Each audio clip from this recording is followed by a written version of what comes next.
तो चलिए आज का सेशन हम शुरू करते हैं। सबसे पहले विशाल जी ने भेजा था कि अंधे ग्रहों के बारे में वो अभी नहीं हुए हैं। तो अंधे ग्रह का कुंडली में क्या कंसेप्ट है, इसको हमने समझना है। अंधे ग्रह का जो डायरेक्ट संबंध है वो दसम भाव से है। जैसे ही दसम भाव की बात आपके दिमाग में आए तो आपको अचानक से समझना चाहिए कि ये हमारे कर्म क्षेत्र की बात हो रही है, कैरियर की बात हो रही है। लाल किताब की फिलॉसफी के अनुसार कभी कभी कुंडली अंधी कुंडली बन जाती है और उसे अंधा करने का कार्य दसवां भाव करता है। जैसा कि हम सभी जानते हैं, दसम भाव का स्वामी ग्रह शनि है। अब यहाँ का नियम कहता है, यदि यहाँ पर दो या दो से अधिक ग्रह जो आपस में शत्रु हो, यानी आपस में लड़ते हुए शत्रु, जिनकी आपस में ना बनती हो, अगर वो दो या दो से अधिक ग्रह 10th हाउस में आ जाएंगे तो वह अंधे टेवे की कुंडली बन जाती है। टेवा मतलब जन्म पत्री, कुंडली आपकी पत्रिका। अब यहां पर हमें ध्यान ये देना है कि पहली बात ये है कि ये नियम एक ग्रह पर लागू नहीं। यानी कि अगर कुंडली में 10वें भाव में मात्र एक ही ग्रह बैठा होगा तो फिर ये नियम लागू नहीं होगा। तो उसके लिए दो ग्रह या दो से ज्यादा ग्रह 10th हाउस में होने चाहिए। अब मान लो कि किसी व्यक्ति की कुंडली अंधे टेवे वाली कुंडली हो गई, तो करती क्या है, उसका फलादेश कैसे समझे, उसकी लाइफ में क्या हो। तो आपको ऐसे समझना है, वो व्यक्ति अपने कैरियर को लेकर के बहुत कंफ्यूज रहेगा और आप हंसोगे। उसका कंफ्यूजन रिटायरमेंट तक बना रहेगा कि मैं जो कर रहा हूं ठीक कर रहा हूं कि नहीं कर रहा हूं। जिस भी फील्ड में होगा उसी फील्ड में वो हमेशा डाउट क्रिएट उसके मन में होता रहेगा और उसको लगेगा कि शायद मैं गलत फील्ड में आ गया, मैं इस चीज के लिए नहीं बना था। पर चलो, जो लोग अपना लंबा समय गुजार चुके उनकी तो इतनी बड़ी समस्या नहीं रह जाती। समस्या ये युवाओं में बहुत ज्यादा हो जाती है। अगर किसी युवा की कुंडली अंधे टेवे की कुंडली बन जाए तो वो बहुत कंफ्यूज होता है। कर्म को लेकर के जवानी के दिनों में कंफ्यूजन थोड़ा बहुत होना बहुत ही सामान्य बात है। परंतु जिनकी अंधी कुंडली होती है, अगर वो कह दे कि हमने इंजीनियर बनना है, खुद ही तय कर ले इंजीनियर बनना है, फिर उसके बाद वो सोचते हैं अरे इंजीनियर बनने करने के लिए जब जाते हैं तो अरे यार मुझे तो चार्टेड अकाउंटेंट बनना था। चार्टेड अकाउंटेंट बनने जाते हैं, उन्हें याद आता नहीं यार मुझे तो हीरो बनना था, मुझे तो बॉक्सिंग करनी थी, मुझे तो फलाना करना था। और उनके दिमाग में कंफ्यूजन बना रहे। तो ये क्रिस्टल क्लियर हो गया अंधे कुंडली कैसे बनती। अगर आपके पास भी ऐसा चार्ट हो तो सबसे पहले उसके अंधेपन को दूर करने के लिए उसे एक नियम बता दे कि साल में एक बार 10 अंधे व्यक्तियों को बस वो भोजन करा दे। और अगर वो भोजन अंध विद्यालय में जाके या का जो इंस्टीट्यूट होता है वहां करके अगर वो अपने जन्मदिन पे ही कर देता है तो वो पूरे साल का मामला उसका पूरा हो जाता है। ये हर साल वो करता रहे, 10 अंधे लोगों को भोजन कराना। अब पूछे साहब कौन सा कराना है, भाई साहब कोई सा भी करा, उनको सिर्फ भोजन करा दो, या नमकीन से या मीठे से कोई बहुत बड़ा मतलब नहीं है, उनको खाने पीने की आइटम दे दो।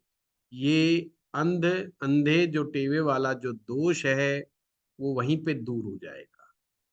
ये ज्यादा कारगर रेमेडी का जब होती है जब जवान आदमी की कुंडली अंधे टेवे की कुंडली हो, उसका आप उपाय कराएंगे तो उसका काफी हद तक कंफ्यूजन दूर रहेगा। और जैसे जैसे वो हर साल करता रहेगा इस उपाय को, उसके दिमाग में शांति बनी रहेगी, अन्यथा शांति नहीं बनेगी। और कभी कभी तो ऐसा भी देखा गया है कि ये लोग अपना रोजगार ही परिवर्तन करते रहते हैं, बार बार रोजगार बदल लेते हैं, बार बार स्थान बदल लेते हैं, क्योंकि सेटिस्फेक्शन तो मिल नहीं रहा इनको, क्योंकि ये तो कंफ्यूज है अपने कर्म को लेकर के। जब आदमी अंदर से बहुत ज्यादा कंफ्यूज होता है तो फिर वो ये डिसीजन लेता है कि यार ये मामला गड़बड़ है। ठीक है, ये सिंपल था। अंधे ग्रह कह लो, अंधे ग्रह की कुंडली कह लो, अंधा टेवा कह लो, बात एक ही है। इसका सीधा संबंध असंभाव से। इससे रिलेटेड कोई प्रश्न है, आप में से किसी के कुंडली है तो बताओ, फिर अगले पे चलते हैं। आज मैं पॉइंट बैठा हूं लेकर के कि आपका वो जो जो आपने लिख के भेजा है क्लियर करने। गुरुजी ये क्या वर्षफल में भी देखेंगे? नहीं नहीं, उमेश जी बिल्कुल नहीं, ये कुंडली का विषय ओनली, वर्षफल में नहीं देखना है। गुरुजी क्या ठीक है। दृष्टि का भी नियम इस पे लागू होगा कि यदि बिल्कुल नहीं, बिल्कुल नहीं संजीव जी, बस दो शत्रु ग्रह जो आपस में लड़ते हो, जैसे मान लीजिए किसी की कुंडली में सूर्य और शुक्र बैठ गए 10वें भाव में। अब सूर्य शुक्र आपस में मित्र तो है नहीं, वे तो शत्रु हैं। अब नियम क्या बना भाई, दो या दो से अधिक शत्रु ग्रह दो किसके घर में आ गए, शनि के घर में। अब शनि क्या करेगा, सूरज को भी अंधा कर देगा और शुक्र को भी अंधा कर देगा।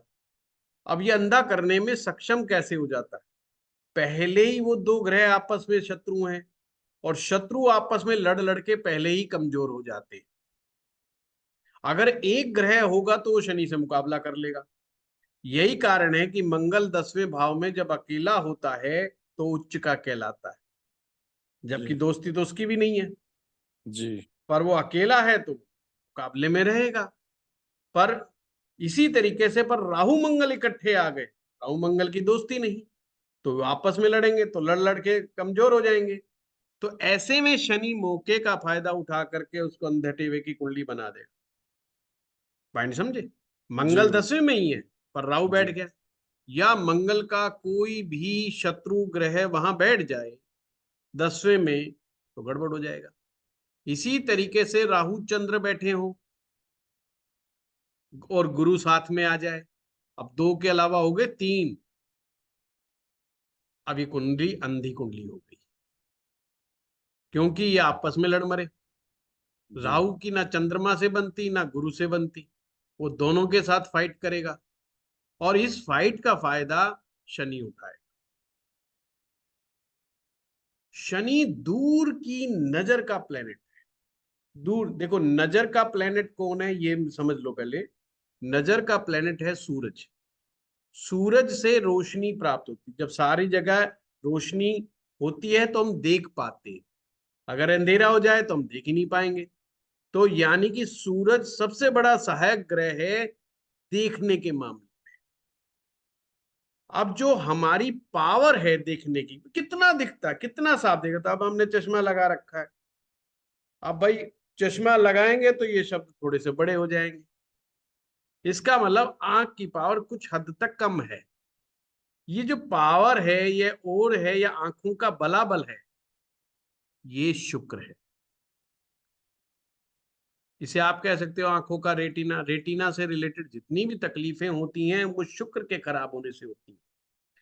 पर एक आदमी कितनी दूर तक देख सकता है, जैसे कुछ लोग कहते हैं यार पास की नजर गड़बड़ है पर दूर की नजर तो बहुत बढ़िया, दूर से दिख जाएगा। अब मेरी भी पास की नजर थोड़ी कमजोर है, आप हंसेंगे, मेरे साथ चलने वाले, मैं गाड़ी चलाता हूँ तो मैं चश्मा भी हटा करके बिल्कुल मस्त चलाता रहता हूँ। लोग कहते हैं गुरुजी चश्मा लगाना भूल गए, अरे यार उनको टेंशन हो जाती है कि गाड़ी बिना चश्मे के चला रही है, तो मगर वही दूर का तो बड़ा फर्स्ट क्लास दिखता है, बहुत करीब से देखूंगा तो नहीं इतना समझ में आएगा। तो थोड़ा दूर करके देखना पड़ेगा, जी पास क्यों नहीं। तो ये जो दूर की जो दृष्टि है, दूर दृष्टि जिसे बोला जाता है, ये शनि की देन होती है। तो 10th हाउस के ग्रहों की वो क्या कर देगा, दूर दृष्टि छीन लेगा। शनि क्या करेगा, उनकी दूर दृष्टि छीन लेगा। अब जो भी ग्रह कर्म स्थान में बैठे होते हैं वो आपके कर्म पर बहुत बड़ा इंपैक्ट दिखाते हैं। आपके काम करने के तौर तरीके वैसे ही हो जाते हैं जैसे दसम में बैठा हुआ ग्रह या दसम पर इंपैक्ट दिखाने वाला ग्रह वहां पर असर छोड़ता है। अब आदमी का शुक्र बैठ जाए 10वें भाव में, अब शुक्र क्या है, आलसी ग्रह। अकेले शुक्र की बात कर रहा हूं, शुक्र क्या है, आलसी ग्रह। और वो थोड़ी थोड़ी देर बाद में थक जाएगा, उसको थोड़ा थोड़ा रिलैक्स चाहिए है। वो थोड़ा काम करेगा फिर थक जाएगा, थोड़ा काम करेगा फिर थक जाएगा, और ज्यादा काम करा लोगे छोड़ जाएगा। इसलिए दसम भाव का जो शुक्र है वो व्यापार के लिए अच्छा नहीं। पर मंगल बैठ जाएगा तो 10वें में क्यों अच्छा मानते, क्योंकि कर्म का भाव है और वहां तो एनर्जी चाहिए, ऊर्जा चाहिए। और मंगल कहता है जितना मर्जी काम करा लो, मैं तो थकूंगा ही नहीं, मैं तो फाइटर हूं, मैं तो वॉरियर हूं। इसीलिए उसे उच्च का स्थान दे दिया। यार तुम तो बहुत सही जगह आ गए, ये तुम जैसे हो वैसा ही ये भाव है। यानी कि 10वें भाव को मंगल जैसी शक्ति चाहिए। अब शनि की अपनी फिलॉसफी है, वो कहता है ठीक है शक्ति का प्रदर्शन कर लिया, पर मुझे ऐसा आदमी चाहिए जो काम को लगातार करता चला जाए, रुकने वाला नहीं। 7 दिन काम करा ठीक, एक ने कहा भाई 7 दिन के लिए मैं चाय छोड़ दी, 8वें दिन 4 कप पी गया। शनि कहता है I don't like this type of person. अगर छोड़ दी तो छोड़ दी, अब इसको साल 2 साल 10 साल 20 साल निभाओ तो शनि खुश हो जाएगा। ये है कर्मा थ्योरी। तो शनि कैसे लाइक करता है, दूरदर्शी, लॉन्ग टर्म तक प्लानिंग को लेके चलने वाला। तो ये ग्रहों को हमने समझना। तो ये थे आपके अंधे ग्रह। इसी तरीके से एक छोटी सी टर्म आती है न्योराता ग्रह, न्योराता या रतांध, रतौंधी एक आंखों का रोग होता है, जिनमें क्या होता है कि दिन में लोगों को दिखता है, रात को दिखना बंद हो जाता है। ये रेयर केस होते हैं वैसे तो, इसे ऐसा ही माना है, ये फिक्स है। चौथे भाव में सूरज हो, शनि 7वें भाव में हो, एक रोशनी का ग्रह है, एक अंधकार का ग्रह है। अगर ये स्थिति बन जाए तो वो कुंडली न्योराता ग्रह की बन जाती है, रतांध्र ग्रह की बन जाती है। इसमें क्या होता है कि सब कुछ अच्छा अच्छा समझ में आ रहा होता बंदे को काम करते हुए। अच्छा ये वैसा इसका मतलब ये मत समझना वो आदमी ऐसा होगा, मतलब उसे दिन में दिखाई देगा रात को नहीं दिखाई देगा, ये बिल्कुल मत समझना। मतलब ये समझाने का मैंने तरीका बताया सिर्फ कि ग्रह के हालत क्या होते हैं, मतलब वो फल कैसे देगा। तो व्यक्ति 3 साल 4 साल बड़ा मन लगा के काम करेगा और उसको लगेगा इससे बेस्ट कुछ नहीं हो सकता। तो आप कहेंगे यार ये तो बड़ा क्लियर है, क्रिस्टल क्लियर है, इसमें तो कंफ्यूजन है ही नहीं, तो करेगा ये। अचानक 3 4 साल बाद 5 साल बाद उसको होश आएगा, अरे यार मुझे तो चीज बदलनी है, ये तो गड़बड़ आ गया मैं। है जैसे कुछ लोग पुलिस डिपार्टमेंट में चले जाते हैं, 4 5 साल काम करते हैं, फिर कहते हैं नहीं ये जगह मेरे लिए नहीं, मैं तो जगह छोड़ूंगा, ये काम मुझसे नहीं हो पाएगा, और वो नौकरी छोड़ के किसी और फील्ड में घुस जाते। तो लोग उनके ये कहते हैं भाई पहले तुझे नहीं दिखाई दे रहा था, पहले कर लेता ये काम, अगर तुझे अब होश आ रहा है तो। पर ये केस बहुत कम आते हैं, इसीलिए मैंने फैसला लिया था कि भाई मैं बाद में ये सब चीजें कराऊंगा। ये एक तरह से ग्रामर का ही पार्ट है। अब एक इन्होंने लिखा था धर्मी ग्रह। धर्मी ग्रह क्या होते हैं, इसको भी बड़ा सिंपल समझाऊंगा मैं आपको। अधार्मिक व्यक्ति यदि धार्मिक हो जाए तो धर्मी हो गया। जैसे कोई व्यक्ति हो, शराब पीता हो, नॉनवेज खाता हो, उल्टे सीधे कर्म करता हो, अचानक से उसको कोई गुरु मिल जाए, कोई गाइड मिल जाए, कोई मेंटोर मिल जाए,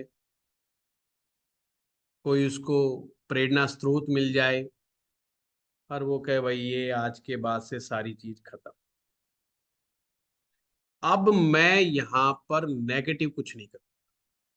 ये तो मैंने एक लाइव एग्जाम्पल बताया है, इसका मतलब नहीं वो वैसा ही होगा।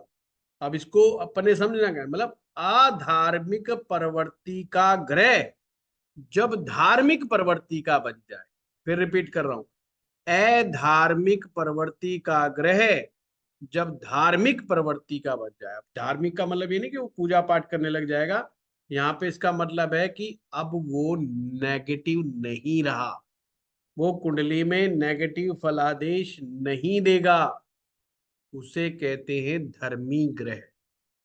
अब अधर्मी ग्रह तो हमारे यहाँ पर कौन कौन बना रखे हैं? मंगल, शनि, राहु, केतु।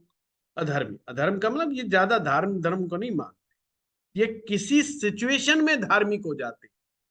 किसी सिचुएशन में धार्मिक कैसे होंगे? जैसे मंगल है, मंगल क्या है कि मंगल को ऐसा समझा करो कि वो राजा का वजीर है, या जिसको क्या बोलते सेनापति है। अब सेनापति का पूजा पाठ से कोई लेना नहीं। पर अगर राजा मंदिर में जा रहा है और हाथ जोड़ रहा है तो वो भी हाथ जोड़ लेगा, पर किसके प्रभाव में जोड़ेगा? वो राजा के प्रभाव। बेशक उसका कनेक्शन उससे सेट बैठता है कि नहीं बैठता, उस देवी देवता से बैठता। आप आजकल देखते होंगे कहीं पर प्रधानमंत्री जी जाते हैं तो उनके सिक्योरिटी गार्ड भी जाते हैं। अब जो सिक्योरिटी गार्ड है, बेशक उनकी राम जी में, कृष्ण जी में या कहीं आस्था है या नहीं है, पर वो साथ जाएंगे, वो भी नमन करेंगे। पॉइंट समझे नहीं? यानी कि अब वो ऐसी सिचुएशन में आ गए, अब वो नेगेटिव नहीं करेंगे। जैसे कि शनि, राहु, ये दो ग्रह ऐसे हैं, इन्होंने चौथे भाव में कसम खा रखी है कि साहब हमने पाप नहीं करना। तो आपने ये लाल किताब का सूत्र पहले भी सुना होगा, भाई ये चौथे भाव में नुकसान नहीं करते, शनि और राहु। पर मंगल जो है चौथे भाव में नुकसान करता है कि नहीं करता? हम कहते हैं कि मंगल चौथे मामा को भारी, और घर में अशांति फैलाता है, घर में लड़ाई झगड़ा करवाता है, मानसिक परेशानियां बहुत देता है, व्यक्ति को गुस्सा बहुत दिलाता है। चौथे का मंगल अच्छा नहीं। पर लाल किताब कहती है अगर यही ग्रह गुरु के साथ आ जाए, मंगल या तो गुरु के साथ आ जाए। अब पूरी कुंडली में मंगल जब भी गुरु के साथ हो जाएगा तो धार्मिक हो जाएगा, ये चीज याद है। या वो गुरु की दृष्टि में आ जाए, सूत्र दो समझ लेना, मंगल का समझो, मंगल के साथ गुरु आ जाए या मंगल के साथ गुरु बैठ जाए, मंगल गुरु की दृष्टि में आ जाए, ये समझ लो अब मंगल पाप नहीं करेगा। मंगल पाप क्या कैसे कर? मंगल है ना जोर जबरदस्ती में बड़ा बिलीव करता है। वो कहता है भाई या तो दे दो आराम से, नहीं तो हम छीन लेंगे, छीनने से नहीं दोगे तो हम तुम्हें मार देंगे। ये मंगल की फिलॉसफी। मंगल कभी भी ये नहीं कहता अपने राजा से कि हमने युद्ध क्यों लड़ना है। राजा बुलाएगा ऐसा करो भाई हमने अटैक करना है फलाने कंट्री के ऊपर, वो कहेगा जी जनाब हो जाएगा, हाँ भाई तैयारी करो और प्लानिंग बनो। मंगल बिल्कुल इस मामले में जुट जाएगा कि मुझे युद्ध कैसे जीतना है, पर वो राजा से यूं नहीं कहेगा साहब उन्होंने क्या बिगाड़ दिया, रहने दो, खाम खाई क्यों पंगा करना, क्यों लड़ाई करनी, क्यों झगड़ा करना। मंगल को इन सब चीजों से कोई लेना देना। पॉइंट समझ रहे हो कि नहीं समझ रहे हो? मंगल केवल ऑर्डर लेना जानता है और ऑर्डर को निभाना जानता है। ये मंगल की फिलॉसफी है।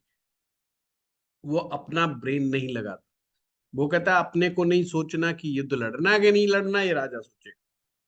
इसलिए आप भी सुनते होंगे हमारे जो सेनाध्यक्ष वगैरह होते हैं, अगर प्रधानमंत्री ये कह दे कि हमने फलाने देश पे अटैक करना है, तो ओके हमें टाइम दे दो, मौका दे दो, ये दे दो, पर वो ये नहीं कहेंगे नहीं साहब ये लड़ाई झगड़ा ठीक नहीं, हमारे इतने आदमी मरेंगे, उतने इतने मरेंगे, वो सब नहीं। वो इस मामले में मना नहीं कर सकते। ये उनकी फिलॉसफी है। पॉइंट समझ रहे हो बात को? तो जब भी वो गुरु के साथ हो जाएगा तो उसकी फिलॉसफी बदल जाएगी कि मैं इस आदमी को क्यों पीटूं, इस आदमी को क्यों मारूं। मंगल को क्या समझते हो आप? मंगल, जैसे कोई मंगल प्रधान आदमी आपका दोस्त हो गया और आपका किसी से झगड़ा हो गया, आप हमेशा मंगल प्रधान आदमी को याद करो। वो आदमी आपके साथ जाएगा और उसको पीट के आएगा, जिसने उसकी आज तक शक्ल भी नहीं देखी और उसने कभी उसको कुछ कहा भी नहीं, पर वो सिर्फ आपके बिहाफ पर उसे पीटा है क्योंकि उसकी आपसे दोस्ती है। तो ये धार्मिक बात हुई क्या? धार्मिक बात है। धार्मिक व्यक्ति तो तोल मोल करेगा, भाई मैं क्यों पिटूं, बेचारा है, हल्का आदमी है, कमजोर आदमी है, जाने दे यार, रहने दे यार, बात कर लेते हैं, ये कर लेते हैं। वो नहीं करेगा, इसीलिए इसे अधार्मिक कहा गया। इसी प्रकार से केतु, केतु भी जब अच्छे गुरु के भाव में चला जाता है, खास करके नवम भाव, खास करके नवम भाव में केतु जब हो जाता है, पंचम भाव में केतु जब हो जाता है, 12वें भाव में जब केतु हो जाता है, तो अक्सर धार्मिक हो जाता है, और खास करके जब वो गुरु के प्रभाव में आ जाए, यानी कि इन भाव में भी आ जाए और गुरु की दृष्टि में भी आ जाए, तो केतु आदमी को धार्मिक बना। अदरवाइज केतु में विध्वंसक प्रवृत्तियां बहुत ज्यादा हो, या तो लड़ाइयां लड़वाएगा, मारकाट करवाएगा, या सर्जरी कराएगा, खुद के ऑपरेशन कराएगा, चोट लगवाएगा, उल्टे सीधे काम, खून खराब। पर गुरु के प्रभाव में आ जाएगा, संत बनाएगा, साधु बनाएगा। वो बात अलग है कि घर छुड़वा करके दूर ले जाएगा, पर संत साधु धर्म की पताका बन जाएगा। तो आपने सुना होगा कि केतु क्या है? धर्म की पताका है। धर्म की पताका लेके चलने वाले साधु जो देखे होंगे, जो अपने घर परिवार से दूर हो जाते, डिटैच हो जाते, इन लोगों की कुंडलियों में देखना, इनका केतु गुरु के प्रभाव में आया। अगर गुरु के प्रभाव में आ गया, निश्चित रूप से बढ़िया होगा। इसी प्रकार से शनि है। अब शनि अगर 11वें भाव में आ जाएगा, तो ये गुरु का भाव है 11वां। 2, 5, 9, 11, 12 भूला मत करो पिछली बातें। तो शनि का है, गुरु के प्रभाव में आ गया, शनि यहां पर एकदम धार्मिक हो जाए, पैसा खूब कमाएगा। वो व्यक्ति भले ही रिश्वत लेता हो, परंतु गरीब आदमी से रिश्वत नहीं लेगा, उल्टा गरीब आदमी की मदद करता हुआ दिखाई दे जाएगा। आप कहोगे यार ये वैसे तो बड़ा लूट खसुट करता रहता है, पर तो पैसा कमाने का मौका ही छोड़ता। जहां पैसे कमाने का मौका आया, फटाफट आगे बढ़ जाएगा। पर वो धार्मिक कार्य भी बहुत करता मिलेगा आप। और कमाल की बात, किसी गरीब आदमी को नहीं छेड़े, किसी गरीब आदमी को तंग नहीं करेगा। तो क्या हो गया भाई, वो पाप प्रभाव जो था वो अब धार्मिक भी बना दिया। आप समझ गए धर्मी ग्रह क्या होते हैं? सिंपल है। किसी को कोई क्वेश्चन? नहीं। अब एक उन्होंने लिखा था साथी ग्रह। साथी ग्रह क्या होते हैं? साथी ग्रह का मतलब होता है साथ देने वाला।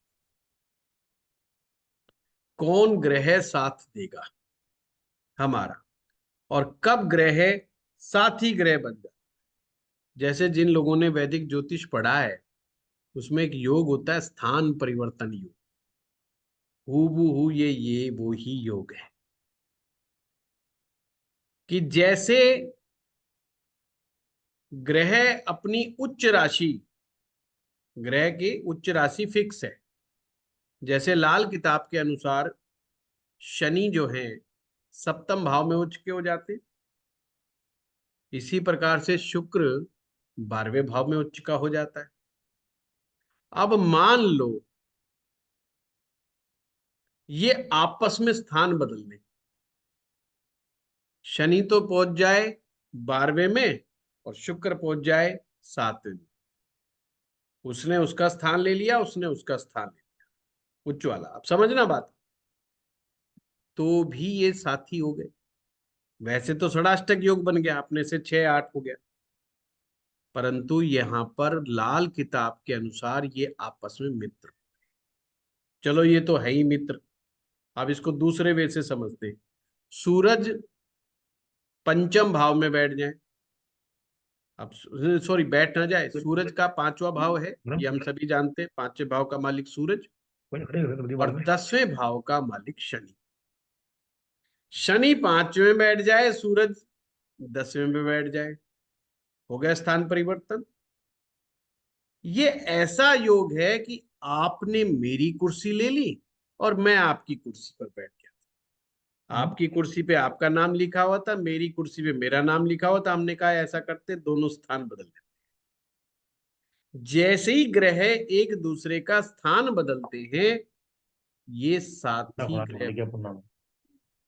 साथी का मतलब है अब बेशक ये दुश्मन ही क्यों ना हो, बेशक इनकी आपस में बनती ही ना हो, पर ये साथ देंगे। पॉइंट समझे? देखो मित्र है वो तो साथ देंगे ही देंगे, वो तो साथी हो ही गए। जैसे पहला उदाहरण था शनि शुक्र का, वो तो है ही मित्र, उन्होंने तो नेचुरल साथ देना था। पर जब एक दूसरे की जगह बदल ली तो अब ज्यादा साथ देंगे। इसी प्रकार से शनि नवम भाव में आ जाए और नवम भाव का स्वामी गुरु दशम में आ जाए, तो शनि ने गुरु का स्थान ले लिया, गुरु ने शनि का स्थान ले लिया। अब ये आपस में साथी ग्रह कहलाएंगे। बिल्कुल हुबहू ये स्थान परिवर्तन योग वाला है। अब ये स्थान परिवर्तन उच्च की राशियों से हो जाए, यानी कि जिन ग्रह जिन भाव में उच्च के होते हैं वो वैसे हो जाए, या जो उनके राशि के अनुसार है वो हो जाए। पर लाल किताब में ये ध्यान रखना है कि अपने को लॉर्डशिप्स का ख्याल नहीं रखना, अपने नियम जो है लाल किताब का ही लेना है। ऐसा नहीं कि किसी के नवम भाव का स्वामी जो है शुक्र हो, आप वैदिक में कहें यार ये इसका लॉर्ड तो शुक्र है, नहीं, लाल किताब के अनुसार नवम भाव का स्वामी हमेशा गुरु ही रहेगा हर किसी के। तो ऐसे स्थान परिवर्तन हो जाए, गुरु पंचम भाव में बैठ जाए और सूरज नवम भाव में बैठ जाए। गुरु ने सूरज का स्थान ले लिया, उसने उसका स्थान ले लिया, तो ये ग्रह कहलाएंगे साथी ग्रह। गुरुजी जी बेटा, ये प्रणाम। पानी की बोतल दे। प्रणाम। जैसे बुध छठवें स्थान का है स्वामी, वो पंचम में बैठ जाए और सूर्य छठवें में बैठ जाए तो ये भी राशि परिवर्तन होगा। बिल्कुल, इसे पर राशि परिवर्तन लाल किताब में नहीं बोलना, इसने बोलना साथी ग्रह। हाँ, साथी ग्रह। जी हाँ हाँ। बिल्कुल हो गया, बिल्कुल बहुत अच्छा उदाहरण दिया आपने कि सूरज छठे भाव में चला जाए और बुध जी, पांचवें में आ जाए। हाँ ये जी साथी ग्रह हो जाएंगे। साथी ग्रह हो जाएंगे। जी गुरुजी, एक प्रश्न और है। जैसे आपने कल बताया था कि शनि यदि मरणासन हो तो उसे उच्च का सूर्य बाहर कर सकता है वो कुएं वो से। वो वैदिक का कंसेप्ट है ममता जी, अभी नहीं है ना। वो जी। फिर हम कहीं और चले जाएंगे। मैं आपका कसूर नहीं, मैं दूसरी जगह बह जाता हूँ बहुत ज्यादा। मुझे अपने आप से ही खतरा रहता है मुझे आप लोगों से नहीं रहता। हाँ बरशुल्ला जी। जी नमस्ते सर। नमस्ते। सर मुझे ये साथी ग्रह में सिर्फ अभी एक डाउट था। जैसे पंचम और दशम की हमने सूरज और शनि की बात की, साथी हाँ ग्रह, फिर वो हाँ, टक्कर नहीं मारेंगे लात? टक्कर मारेंगे बरशुल्ला जी। ज्योतिष में जो जो नियम है वो सारे लागू, तो वो टक्कर दोनों भी भी लागू। टक्कर भी देगा और साथ भी देगा, तो दोनों को हाँ वो जैसे लात साथ मार भी के देंगे। गिराएगा भी हाँ और उठाएगा भी। बिल्कुल, वो जैसे कहते हैं ना कि ये आदमी तो पहले खुद ही फंसाता है और फिर खुद ही हमारा साथ दे के हमें निकालता है। जैसे अच्छा। नेता नेता लोग नहीं होते, दो लोगों हाँ में झगड़ा करा देंगे, फिर थाने हाँ में जाकर के खुद समझौता कराएंगे और उनको समझाएंगे दोनों मिलकर अब वोट मुझे दो। हाँ समझ रहे अच्छा। हैं बात को? हाँ, पहले भड़का देंगे, जा तू पूरा उसको पीट दे पॉलिटिक्स मैं होगा। देख लूंगा, वो उसको पीट देगा। फिर वो आएगा रोता हो, जनाब देखो उसने मुझे पीट दिया, बोला चिंता ना कर, बोला थाने में बैठा, बोला मैं भी आ रहा हूँ। दोनों को दो दो घुड़की मारेंगे। उसको देखा है बोले मैंने बचा लिया, उसको कह दिया मैंने तुझे बचा लिया, अब दोनों मिलके मुझे वोट दो। तो अच्छा। ये क्या चीज है? ये कि फंसाया भी इन्होंने ही और निकाला भी इन्होंने ही, अलग होंगे। अर्थात वो साथ भी देंगे पर टक्कर का भी टक्कर असर भी उनको मारेंगे। फील हो। जेल नहीं पड़ेगा वो। ये प्रेडिक्टिव टेक्निक है। देखिए जब हम कोर्स पढ़ा रहे होते ना, जैसे वो स्कूल के अंदर जब एनसीईआरटी की एक बुक ले लेते और वो हाँ बुक जो को ही पढ़ाया जाता है, पर जब प्रैक्टिस करनी होती है वो ट्यूशन लगानी पड़ती है। तो हाँ इसके लिए आपने को अगर अपने कुंडलियों का विश्लेषण पे अगर आपने कुछ करना है तो उसके लिए अपन 2-3 महीने का कोई अलग सेशन रखेंगे, जिसमें हाँ जी सर, सिर्फ वो होना ही कुंडलियां चाहिए ही जैसे। सिर्फ कुंडलियां डिस्कशन हो और प्रेडिक्टिव हाँ पार्ट। क्योंकि विशाल जी ने लिखा था कि प्रेडिक्शन, पता नहीं विशाल जी ने नहीं, किसी सज्जन ने कहा था कि प्रेडिक्शन हम नहीं सीख पाए। तो प्रेडिक्शन की तो हम ये कहते हैं कि भाई जब हम बता रहे हैं, आपको एक गैप दे रहे हैं, तो आप उसी समय, जैसे ये वीडियो है, वीडियो आपने सुना, आपने अपने नोट्स तैयार किए और जी फिर दोबारा सुना, तिबारा सुना और फिर नोट्स में रिफाइननेस लेकर के आए। एक बार नहीं सुनना। स्टूडेंट कई बार बहुत बड़ी गलती करता है, या तो ओवर कॉन्फिडेंस में हो जाता है या वो वीडियो ही नहीं दिखता। ये दो उनकी बड़ी समस्या है। और देखेगा तो एक बार देखेगा, एक बार में समझ में आ गया तो मान लेगा समझ में आ गया, नहीं तो कहेगा नहीं आया। ऐसे नहीं करना। कभी कभी चीजें 2 बार 3 बार सुनने से समझ में आती जी है। 2 बार 3 बार अगर जब तक नहीं समझ में आ रहा उसके पीछे लगे रहो जी और फिर नोट्स तैयार करो। और करने के बाद फिर उसी समय कुंडली में उन सूत्र को लगा करके देखो। और जी ये मत सोचो 100% वो जो की यूं मेरी जीवन की सिचुएशन निकल के आ जाएगी। हाँ वो आपको स्टेप देखने पड़ेंगे। जैसे कई लोग बड़ी उम्मीद करते हैं कि यार 5 क्लास कर ली तो अब मुझे कुंडली देखनी आ जाएगी, मैं प्रॉब्लम डायग्नोज। भाई प्रॉब्लम डायग्नोज करने की ताकत तो 4-5 साल लगेंगे, प्रैक्टिस जी करनी पड़ेगी। एक एक सूत्र पर 50-50 100-100 200-200 कुंडलियां लगानी पड़ेंगी। मैं इस चीज को छुपाता नहीं हूँ। अरे भाई जब मैं, मेरे जैसा आदमी जो अपने आप को हमेशा से इंटेलिजेंट, भाई बचपन से इंटेलिजेंट मानता आया है, उस आदमी को इतनी मशक्कत करनी पड़ गई ज्योतिष के अंदर। तो मैं तो कहता हूँ फिर तो भाई कुछ भी हो तभी सकता तो है। करनी तो आप पड़ेगी, लोगों को तो प्रैक्टिस करनी पड़ेगी, है ना। तभी तो करनी पड़ेगी। आज एक फोन आए एक सज्जन का मेरे पास। वो किसी जगह, वो आजकल टेली कॉलिंग वाले चलते हैं ना, भविष्य जी बताने वाली उसमें काम करते कंपनी में। और हाँ कहते हैं जी ये मैंने आपका ऐप का कोर्स लिया और मेरे से जो मैं क्लाइंट हूँ है जो है क्लाइंट को मैं बता रहा हूँ, मुझे तो केस ही नहीं समझ में आता है। मेरे भाई पहले तो तुम्हारी ये गलती, तुमने सीखा है नहीं और तुम क्लाइंट का केस बताने में लग गए, जुट गए। तो परेशानी तो आएगी ना, आएगी तो कॉन्फिडेंस तो डगमगाएगा, क्योंकि केस समझ नहीं पाओगे आप। बहुत सी चीजें अनुभव के साथ आती है ज्योतिष में। इसलिए देखो कभी कभी मैं चीज को समझाने के लिए कहाँ से फार्मूला लेता हूँ, कहाँ से उदाहरण लेता हूँ। आपके तो किताब में पढ़ा वो तो समझ में नहीं आया, आप गुरुजी ने बताया समझ में आ गया। अरे ये तो बड़ा आसान था, इसमें तो कुछ था ही नहीं, हमने तो खामखाई गुरुजी को तंग कर दिया, ये तो कोई पूछने की बात ही नहीं थी। हम्म कहते ना हाँ ऐसे। ओके। गुरुजी और एक पूछना था मुझे, जैसे बालिग नाबालिग कुंडली और हाँ चलो, युवा बालिग लोग पे, होते हैं ना, उनकी भी बालिग पे बताइए। बात कर लेते। बालिग, अच्छा अंग्रेजी में बोलते हैं इसको अडल्ट, अडल्ट हो गया है। अच्छा और नाबालिग का मतलब भाई अभी वयस्क नहीं हुआ है।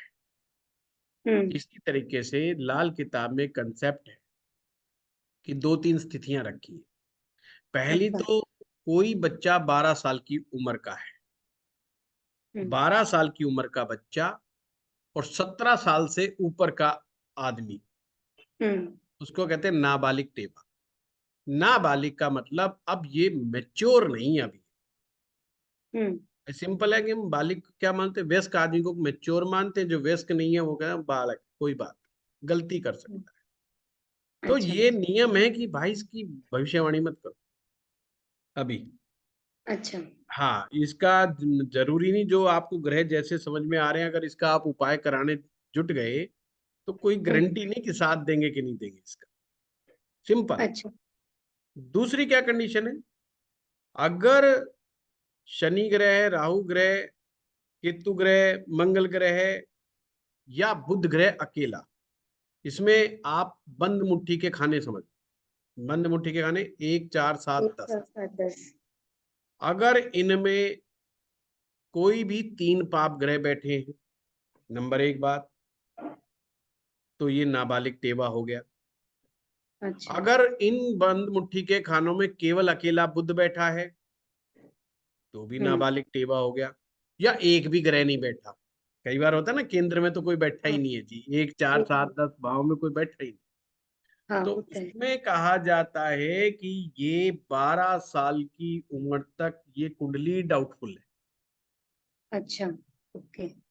तो उसमें नियम बनाया हुआ है कि भाई फिर करे क्या। मान लो अब 10 साल का बच्चा है, वो बीमार हो गया, अब लोग कुंडली, व्यक्ति कुंडली लेकर के आ गया, अब आप उसका उपाय कैसे करेंगे? तो आपने गणित क्या लगा, मान लीजिए 4 साल का जो बच्चा है, 4 साल तक का बच्चा जिसका नाबालिग टेवा है, उसमें उसकी माँ की कुंडली देखी, बच्चे की नहीं देखी। अच्छा। आपने बच्चे की देखी, देखा रहे ये तो नाबालिग टेवा है, तो छोड़ो, माँ की कुंडली देखो। अच्छा। 4 से 8 साल की उम्र के बीच में दरमियान हो तो बाप की कुंडली देखो, अच्छा। और 8 से 12 के बीच में कोई तकलीफ आए तो माँ बाप दोनों की देखो कि ये बच्चा किस वजह से परेशान है। अब चाहे वो प्रश्न पढ़ाई का हो, चाहे उसके स्वास्थ्य का हो, किसी भी पॉइंट का हो, वो माँ बाप की कुंडलियों से पता चलेगा। वैसे नहीं, अच्छा। वैसे लाल किताब में वैसे भी नियम दे रखे हैं कि 12 साल में 2 साल इसके, 1 साल इस ग्रह का, 6 महीना इस ग्रह का, पर वो हाँ। याद ही नहीं हो पाएगा आपसे। इसलिए मैं अच्छा। उस चीज को छोड़ देता हूँ। मैंने क्या कर रखा है कि चीज, सब्जेक्ट को सिंपल बनाने के लिए जी। उसको बहुत आसान, ताकि आपको याद रहे। देखो, हाँ। कुंडली जब आपके सामने आती है और आप चीजें ही भूल जाओ तो उस सूत्र का क्या फायदा। हाँ ऐसे होता है। कब पूरा नियम सूत्र लगा के एंड तक आ जाते हैं, अब लेकिन आप फिर जब कहो कि मैं अभी इसका किताब ये किताब प्रॉब्लम है, खोल, अभी सॉल्यूशन कुंडली रख दो और मैं किताब से अभी, हाँ, किताब से मैं देखूंगा, मैं समझूंगा, फिर मैं, तो एक बड़ा विषय बन जाता है। प्रोफेशनल एस्ट्रोलॉजर के लिए मुसीबत है, जो प्रोफेशनल नहीं है उसके लिए कोई मुसीबत नहीं। वो तो कह सकता है भाई तेरी कुंडली रख जा, अपन कल बात करेंगे, परसों बात करेंगे, कोई बात नहीं। क्योंकि अक्सर जब वो नॉन प्रोफेशनल रिश्ता होता है उसमें दोस्ती का रिश्ता ज्यादा होता है, और उसमें हाँ। पेमेंट का तो हिसाब किताब होता नहीं। पर प्रोफेशनलिज्म में तो आपको तुरंत जवाब देना है ना, और सही जवाब देना है, इंटेलिजेंटली जवाब देना है। आपने ये नहीं जो मर्जी बोल दिया। तो वो चीज आपके ऊपर प्रेशर भी होता है। जब हम कंसल्टेंसी लेते हैं तो सामने वाले पर एक प्रभाव होता है, एक दबाव होता है कि जी। उसने पेमेंट ली, तो इसलिए है चीज। तो आप समझ गए इस चीज को बड़े आराम जी। से। अब हमारा और एक आता है जो, जिसमें है मुस्तरका दीवार या मुस्तरका लकीर। मुस्तरका दीवार क्या है? एक तरह से सांझी दीवार है।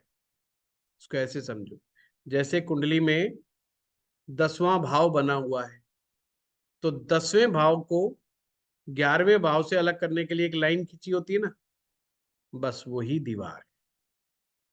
और ये दीवार जो है, शर्त यह कि मित्र की तो मदद मिला देती है पर शत्रुओं को नहीं मिलाती। अब हर भाव की मुस्तरफा दीवार 2 होती है, एक भाव पहले की, एक भाव आगे की। सिंपल।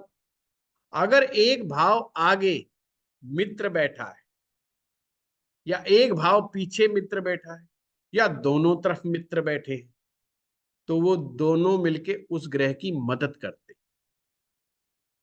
पॉइंट समझे? जैसे फॉर एग्जाम्पल, मंगल 10वें भाव में बैठा है और 11वें में आपने चंद्रमा को बिठा दिया, क्योंकि 11वां भाव मुस्तरफा दीवार है उसकी। 11वां भाव यानी कि दीवार के उस तरफ चंद्रमा बैठ गया और एक भाव पीछे वाली दीवार में गुरु बैठ गया। ये एक्सीलेंट योग बन गया। अब मंगल बहुत ज्यादा प्रभावशाली बन गया। तो आपने फलित करते समय ये ध्यान रखना है। मैं अक्सर पूरे को कहता था कि भाई आप ये देखो कि मित्र ग्रहों की मदद मिल रही है कि नहीं मिल रही।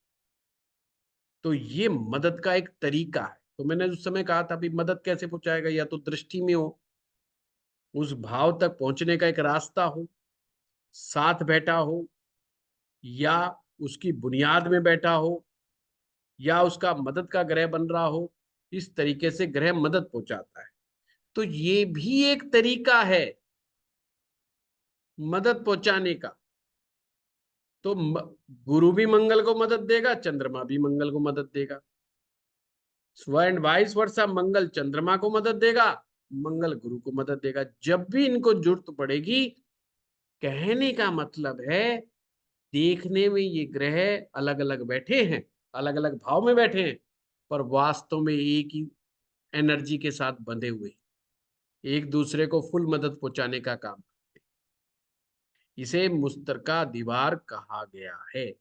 और ना ये शब्द बोला जाए तो सांझी दीवार पंजाबी में, वो भी ना मिले जाए तो बोले जी ये तो एक ऐसी लकीर है जिसमें इधर से उधर आप अपनी एनर्जी को पहुंचा सकते, ग्रह अपनी एनर्जी को बड़ी आसानी से ले जा सकते, पर शर्त यह है कि शत्रु को नहीं मिलाएगा।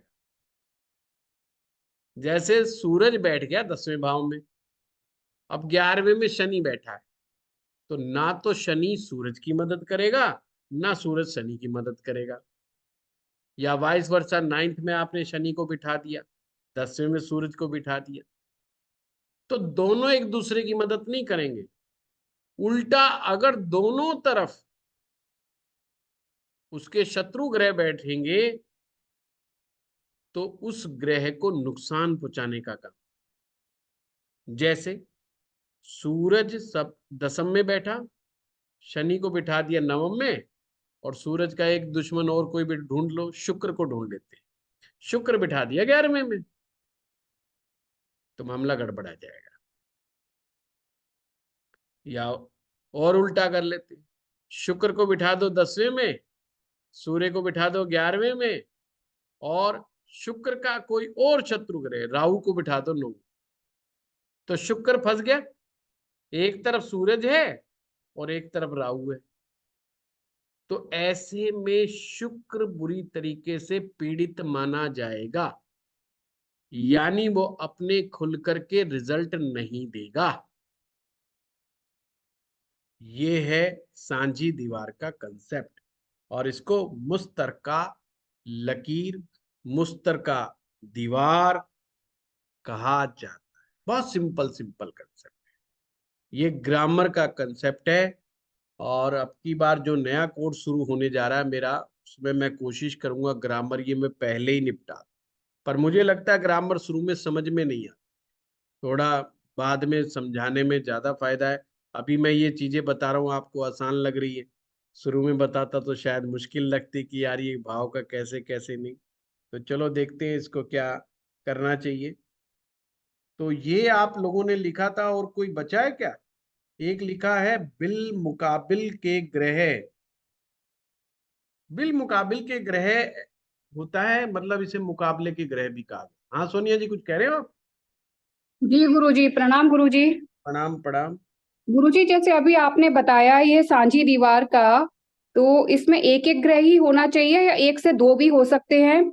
एक मित्र है, एक शत्रु है, तो उसे कैसे करेंगे? देखो, मदद मिलेगी सिर्फ मित्र से, शत्रु से मदद नहीं मिलेगी।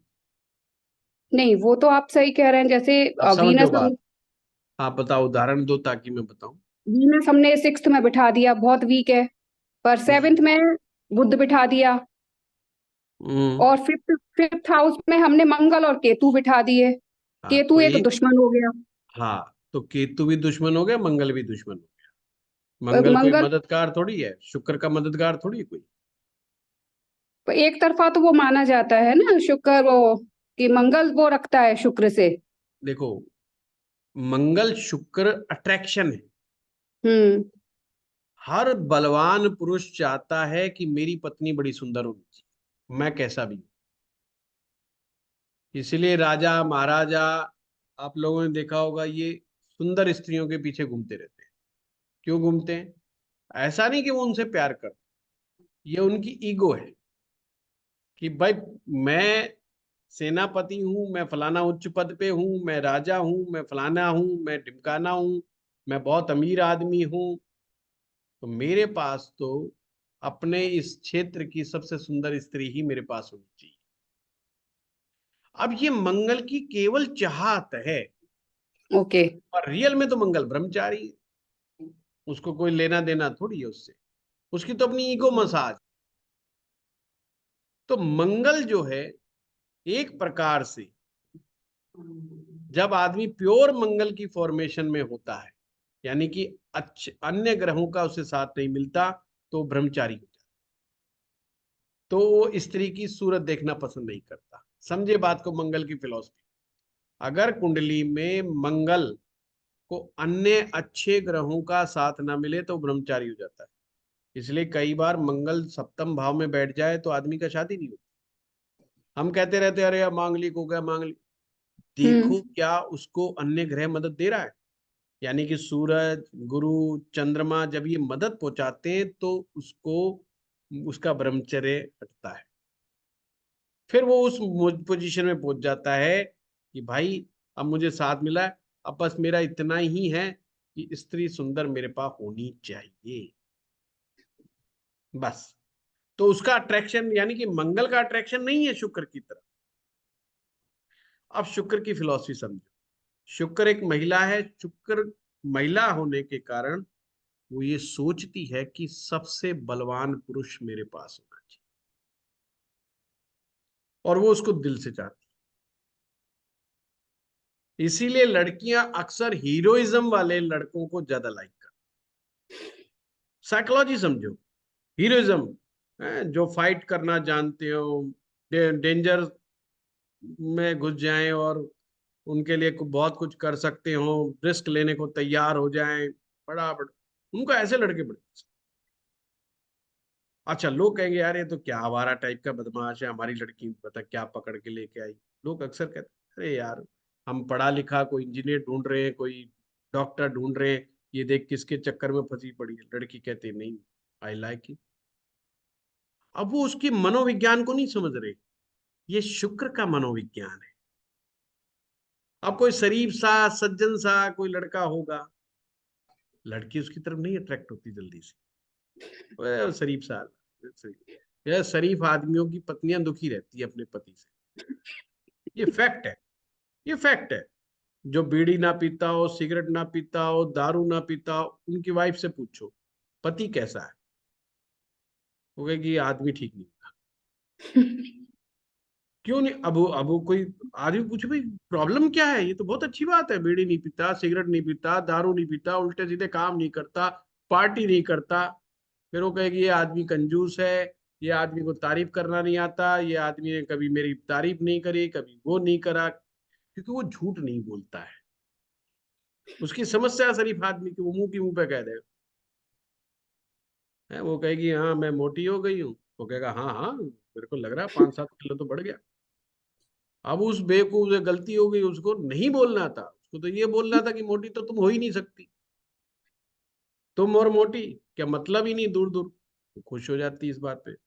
पर जो बदमाश लड़का है, जो 4 दिशाओं में घूमा हुआ है, हमेशा बोले अरे कमाल है, तुम तो स्वर्ग की अप्सरा हो, वो 4 झूठ फेंक जाएगा कि फिर मोहित। पॉइंट समझो, मंगल नेक कौन है और मंगल बद कौन है? मंगल नेक और मंगल बद में यही अंतर है। तो ये मंगल और शुक्र का जो प्रेम है ना, वो एक तरफा प्रेम है, वो 2 तरफा प्रेम नहीं है, वो याराना है। एक की ईगो मसाज हो रही है, मंगल की तो ईगो मसाज है, पर शुक्र रियल लव, शुक्र उससे लव करता है, वो एक तरफा है। शुक्र को कमजोर पुरुष पसंद नहीं है। सीता राम को प्रेम इसीलिए करती क्योंकि भगवान राम के मंगल उच्च के, वो स्ट्रॉन्ग पुरुष है, वो एक तरफा प्रेम करते, वन साइडेड। आप पॉइंट समझ रहे? और राम जी की ईगो कि साहब उसकी हिम्मत कैसे हुई रावण की कि मेरी पत्नी को ले गया, अब तो मैं फाइट करने अमेरिका तक, कहीं भी श्रीलंका तक जाऊंगा। पॉइंट समझो आप इसको, ज्योतिष की निगाह से समझो। तो मंगल शुक्र का तो इतना, वो वैसा याराना नहीं है। नहीं तो हम मतलब बताते कि मंगल शुक्र का प्रेम बहुत है। मंगल मतलब शुक्र वाला का, नहीं है। शुक्र शनि का, हाँ शुक्र शनि का तो है। तो सर शुक्र गुरुजी, शनि को भी बहुत लाइक करता है। शुक्र शनि को भी लाइक करता है, महारानी है वो शुक्र, उसको नौकर तो चाहिए एक आदमी, गुलाम पसंद है। इसलिए स्त्रियां वहां पर बहुत खुश होती हैं, या तो पुरुष बहुत बलवान हो या फिर गुलाम हो जाए, हर बात सुनता हो, गाली बके, कुछ करे, 2 थप्पड़ मार दे, यूं आके टपका दे, वो कुछ ना बोले, पति ठीक है, ये ठीक है, ये फिट है एकदम, तो उनको कहेंगे उनकी जिंदगी ठीक चल है। और वो अगर बात करते भी डरे कि आज इसको बताऊंगी तो ये तो 2 घुमा देगा, ये तो है, ये तो आदमी ठीक नहीं, ये तो आदमी डेंजरस है। तो पति के अंदर बुराइयां जो होती हैं वो इतनी नहीं होती हैं, पर उनको लगती क्यों है? ये सारा मंगल का और शनि का खेल। या तो पति गुलाम हो जाए एकदम, वो कहे ऐसा करना हो, यस मैडम, अगर वो यस मैडम यस मैडम करता है तो वो हैप्पी है, और या वो कह दे भाई है कोई दूर दूर तक इलाके में जो तेरी बात ना सुने, तो वो बड़ी खुश रहे। इसीलिए जो बड़े बड़े अफसर मंत्रियों की जो बीवियां होती हैं बाहर से एकदम खुश दिखाई देंगी आप, क्योंकि ये चल बहुत रही होती है, वो तलाक लेने की नहीं सोच रही। समझ रहे हो बात को?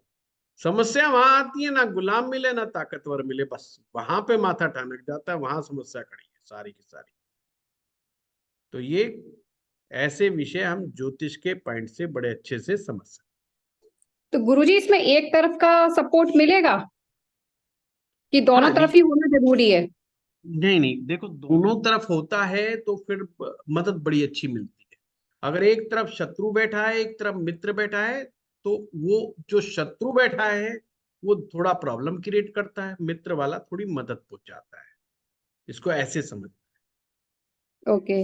और गुरुजी एक और आपने बताया अंत कुंडली का, तो अंत कुंडली में जैसे 10वें भाव में मंगल उच्च का हो गया, और शनि का वो ग्रह हो, शनि का वो घर हो गया, और हाँ। मंगल शनि दोनों बैठे हैं और साथ में केतु बैठ जाए, हाँ, तो पहली बात इसको तो इनमें कैसे? झगड़ा हो गया, ये अंधी कुंडली बन गई, क्योंकि हाँ अब हो वो गए तो ग्रह बनता ही। 3 बन गए, और 3 हाँ में भी केतु एक ऐसा आ गया जो इनसे लड़ा बैठा है, हाँ, तो पर एक तो उच्च झगड़ा। का है, एक का घर है, उच्च तो का भी ये कुछ नहीं कर उच्च पाएंगे। का उच्च का असर दिखाएगा, परंतु पूरा नहीं दिखाएगा, क्योंकि अच्छा। कुंडली अंधी कुंडली, अंधे ग्रहों की कुंडली बन गई। यानी कि शनि ने मंगल को भी अंधा कर देना है, केतु को भी अंधा कर देना है। शनि क्या करता है फिर, जो भी जितने भी बैठे होते हैं सबको अंधा कर देता है, सबको देखने नहीं देता। अब जैसे उच्च का ग्रह है, दशम में मंगल होगा, देखो दशम के मंगल की कुछ पहचान है। क्या पहचान है? मैक्सिमम चांस है, 100% नहीं कह रहा, मैक्सिमम चांस है कि वो इकलौता होगा घर में, मैक्सिमम चांस। दूसरा क्या है?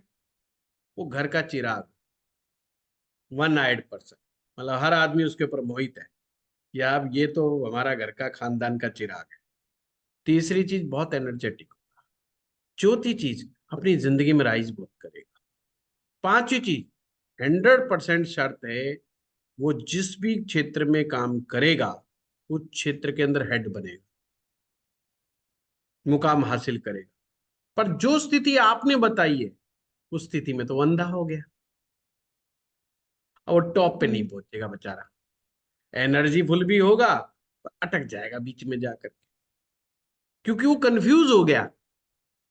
रास्ता डिसाइड करेगा, फिर बीच में पहुंचेगा, ओहो यार पता नहीं ठीक कर रहा हूँ कि गड़बड़ कर रहा हूँ, ठीक कर रहा हूँ कि गड़बड़।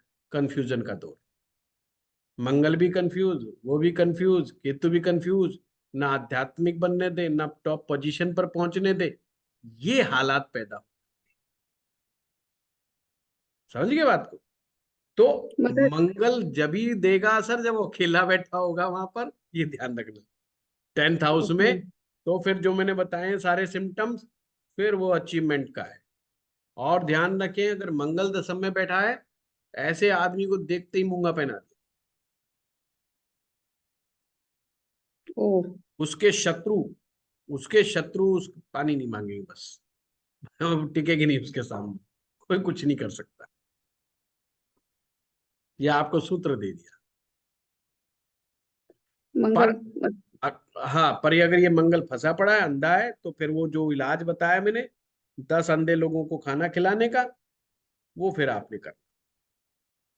और गुरुजी इसी में ऐसे दृष्टि कॉन्सेप्ट हो तो मंगल चौथे का नीच का हो गया, हाँ, और वीनस अगर 10th में बैठ जाए और आपस में दृष्टि कंप्लीट दृष्टि हो नहीं, गई है, वो फिर दृष्टि का संबंध देखना है आपने। आपने फिर अंधी कुंडली थोड़ी बनी। नहीं अंधी अंधी कुंडली नहीं, कुंडली अंधी कुंडली नहीं, ये भी एक, जैसे अगर हम तो इनको परिवर्तन योग मानेंगे, जैसे कि वीनस 4th में अच्छा होता है तो और 10th में वो अच्छा होता अच्छे है से मंगल। मतलब नहीं, अच्छे से मतलब नहीं ना। ओके, चौथे भाव का मालिक चंद्रमा है। अच्छा अच्छा, चंद्रमा चंद्रमा दशम में बैठ जाए और शनि चौथे में बैठ जाए तो परिवर्तन अच्छा हो। अच्छा, अब ये तभी साथी मानेंगे। हो जाएंगे तो साथी हो गए।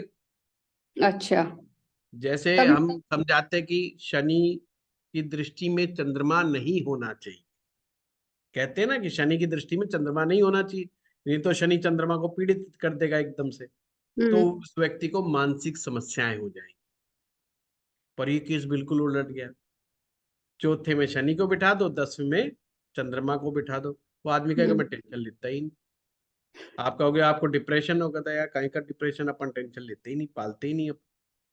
आप जो जो बात विष दोष के बारे में बताओगे, उनको शनि चंद्रमा की युति समझाओगे, वो सब बात को डिनाय कर देगा। क्योंकि हमने एक गलती खा गए, हमने ये नहीं देखा ये तो साथी हो गए। अब तो ये मित्र बद हो गए, ये तो अभी तो एक दूसरे की कुर्सी बदल दी ना इन्होंने। भाई आपने अपनी कुर्सी मुझे दे दी, मैंने अपनी कुर्सी, आप कहते हो मैं इस कुर्सी को तोड़ूंगी, मैं कहूंगा मैं तुम्हारी तोड़ूंगा। तो आपको डर है कि मेरी कुर्सी ना तोड़ दे ये। अगर मैंने गड़बड़ करी तो ये मेरी भी गड़बड़ कर देगा। वो बॉलीवुड फिल्मों में नहीं दिखाते, वो उसका बच्चा ले लेता है, वो उसकी बीवी को पकड़ लेता है, वो उसको पकड़ लेता है, वो उसको पकड़ लेता है, फिर वो दोनों लड़ते नहीं, हो कहते अच्छा भाई लड़ो मत, बीच में मैटर सुलटाते हैं, बातचीत करते हैं, मार धाड़ मत करो क्योंकि अपना आदमी उसके पास है, करते हैं ना ऐसे। बस ये वही स्थिति है, यानी कि वो नेगेटिव भी हो, उस दौरान भी वो एक दूसरे का नुकसान नहीं करते।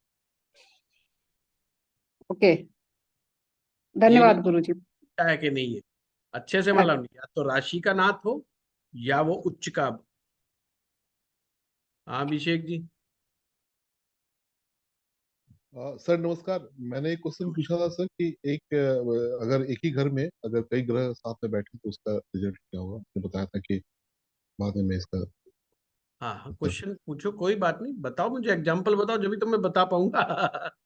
मुझे क्या नहीं पता। सर, मैंने मैंने मैंने पूछा ना सर कि एक अगर एक एक भाई जैसे मैंने आपने अमिताभ, पूछा कि एक से ज्यादा ग्रह बैठे हैं, उनका फलादेश कैसे करें।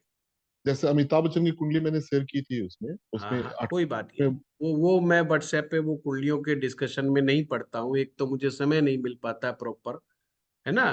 तो वो तो कभी कभार मैंने देख लिया सो देख लिया, और मैं जवाब लिखना, मेरी जो है बहुत ज्यादा वो नहीं है, मेरी स्पीड नहीं है।